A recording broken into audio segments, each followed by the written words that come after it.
Bonjour, nous sommes avec Nicolas de Capsens, fondateur de Capsens, qui va nous parler de son expérience du télétravail dès la fondation de ton entreprise, c'est ça? Oui, tout à fait. Depuis la création de Capsens, chacun peut faire un jour de télétravail par semaine. Au départ, les gens faisaient une demande qui était acceptée. Puis après, on a rajouté des règles pour que ça soit fait plus simplement. Et en fait, maintenant, il n'y a plus vraiment de demande pour faire du télétravail. Chacun pose son télétravail et chacun peut voir quand les autres sont en télétravail pour savoir pourquoi un tel n'est pas là aujourd'hui. Okay. Quand on a mis en place... Comment? Pourquoi vous avez décidé ça? C'était une demande de l'équipe et je trouvais ça plutôt normal. Ça me choquait absolument pas. Euh, on est une boîte qui travaille vraiment sur le web, donc c'est pas du tout compliqué. Ça change pas grand-chose pour nous de travailler à distance, d'autant plus seulement un jour par semaine. Voilà, ça permet de faire moins de temps de transport le matin, de dormir un peu plus, de parfois réceptionner un colis à la maison. Enfin, il y a 50 raisons de faire du télétravail. Et c'est bien sûr pas obligatoire parce qu'on a des personnes qui, dans leur coloc, c'est compliqué ou qui préfèrent largement venir. Voilà, il y a à peu près peut-être un tiers de l'équipe qui fait très rarement du télétravail et les deux tiers qui en font un jour par semaine, ouais, je dirais ça, ou un jour chaque 2 semaines, en fonction des personnes. Voilà. Donc du coup, vous avez développé des outils, des méthodes de travail qui sont en phase avec ça alors.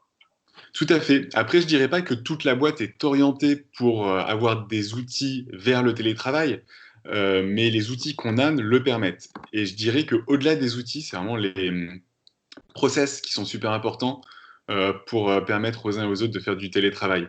C'est-à-dire que quand chacun sait ce qu'il doit faire sans avoir à lever la tête et à demander à son voisin de faire quelque chose ou à interrompre les autres, ben, ça roule en fait. Et on peut quand même passer 24 heures en autonomie.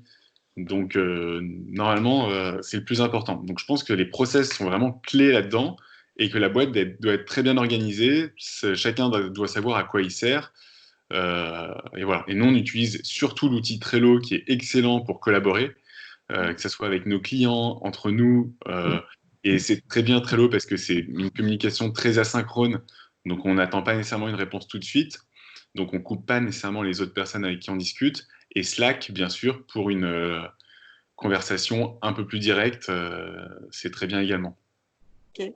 Entre 24 heures en autonomie et puis un confinement qui s'éternise, comment est-ce qu'on reste proche alors en équipe? C'est un vrai sujet. Déjà, on a ressorti la présentation qu'on avait faite sur le télétravail quand on l'avait mis en place au début de Capsens. On avait fait un petit PowerPoint qui dit habillez-vous le matin, préparez votre espace de bureau. Enfin voilà, pour rappeler aux gens que le télétravail, c'est pas le laisser aller, bien sûr.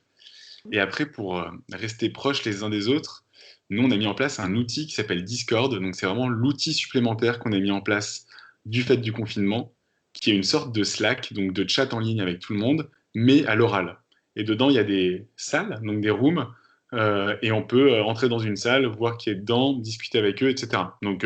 On a reproduit les salles de notre bureau, les deux salles de réunion, la cuisine, la cafette, etc., les open space de travail. Et donc, chacun travaille dans l'open space avec le micro coupé.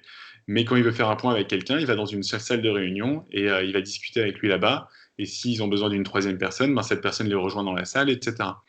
Et donc, si on veut discuter, si on mange devant son ordinateur à l'heure du déjeuner, on peut manger avec ses collègues et pas discuter boulot. Et souvent, pour pas mal de personnes proposent des verres après le boulot.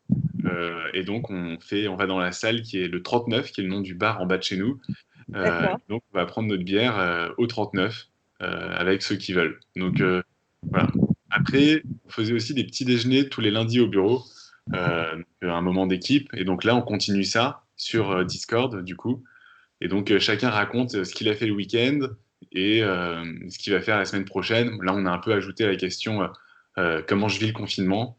Euh, euh, voilà, ça permet de prendre des nouvelles de façon collective euh, pour rester proche. Après, c'est sûr que parfois on le sent, l'éloignement, et c'est parfois un peu plus.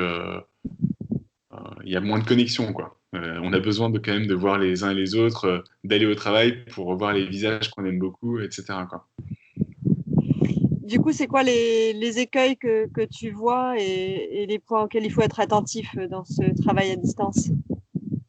Bonne question. Alors, je pense que le plus important, en tous les cas, en ce moment, avec le confinement, c'est de mettre en place une bonne organisation de toute la boîte. C'est-à-dire que chacun connaisse son rôle et que chacun puisse avoir un travail un minimum quantifiable par d'autres personnes ou ses managers ou autres. Comme ça, il n'y a pas besoin de savoir si la personne est connectée à 9 heures le matin précisément ou de savoir jusqu'à quelle heure elle est connectée. L'important, c'est que le travail soit fait. Et quand le travail est à distance comme ça, bien sûr, il faut que tout le monde soit à peu près connecté en même temps, si on a besoin d'échanger, etc. Mais ça change un peu les modes de vie des uns et des autres. Et donc, il y en a qui préféreront en profiter pour travailler un peu plus le matin, ou d'autres un peu plus l'après-midi. Donc, il faut respecter ça et s'attacher avant tout au résultat. Si on fait trop de micromanagement, qui me semble être l'écueil numéro un, dans ce cas, oui, oui, c'est sûr que bah, l'équipe va mal le vivre en fait. Donc, il faut que les gens le vivent bien, qu'on leur donne de la souplesse et que cette souplesse permette le contrôle. Et c'est parce qu'il y a du contrôle des résultats, des éléments chiffrés, que sur le reste, on peut être très serein sans appeler les uns et les autres pour savoir s'ils travaillent vraiment. Voilà. Quand tu parles de résultats, c'est Process. résultat global, c'est ça? Pardon? Quand tu parles de résultats, c'est résultat global. Oui, carrément, mais après, enfin, nous, par exemple, dans notre boîte, il y a à peu près les 2 tiers de l'effectif qui sont des développeurs. Et Ouais. donc, chaque semaine, on quantifie le travail à réaliser pour la semaine, c'est-à-dire à la fin de la semaine, qu'est-ce qu'on aura développé. Et donc, ben, on peut vraiment voir à la fin de la semaine, OK, on avait dit qu'on ferait ça, on l'a fait, super, on a fait plus, super, on l'a pas fait, pourquoi? Et on comprend pourquoi, etc. Mais on s'attend quand même à ce qu'à la fin de la semaine, un travail soit fait. Et donc, chacun gère après comme il le peut, quoi. Ouais. Et c'est très proche des méthodes que tu as depuis la fondation de CapSense. Ouais, exactement. C'est clair, nous, on n'a pas à réorganiser la boîte pour ça. C'est juste que si la boîte, notamment parce qu'elle est jeune ou petite, n'a pas encore beaucoup de process, c'est peut-être l'occasion d'en mettre en place. On dit souvent que le confinement, c'est l'occasion de se digitaliser. Je pense qu'aujourd'hui, pas mal de petites boîtes sont très digitalisées, elles ont tous les outils qu'il faut, mais c'est plutôt l'occasion de mettre en place des process. Voilà. Les process, ça ne veut pas dire tuer l'esprit d'entreprise, etc. Mais c'est faire en sorte qu'on puisse être en confiance et de savoir que quelqu'un d'autre fait quelque chose pendant que moi je fais quelque chose et de m'attendre à recevoir son travail au bon moment pour que je puisse continuer le mien, etc., quoi. Donc Du coup, je fais très confiance au process. qu'est-ce que ça t'apporte ou qu'est-ce que ça vous apporte ce télétravail, à ton avis? C'est vrai que ça fait quand même un peu réfléchir sur la manière de travailler parce que je trouve que ma boîte est super efficace en ce moment. Donc je me dis, ah, faut mettre tout le monde en télétravail. En tous les cas, c'est une réflexion que je leur faisais hier. Euh, donc, ouais, ça apporte déjà ce sujet-là. Ça montre que le management par les process marche mieux que le management par la présence. Euh, et ben, nous, ça nous a quand même poussé à, à- à plus utiliser les outils digitaux quand même, à moins de faire de choses à l'oral. On perd quand même en sympathique, en moments un peu humains. Et ça, c'est quand même une perte. Et d'un point de vue du moral, parfois, ça se ressent.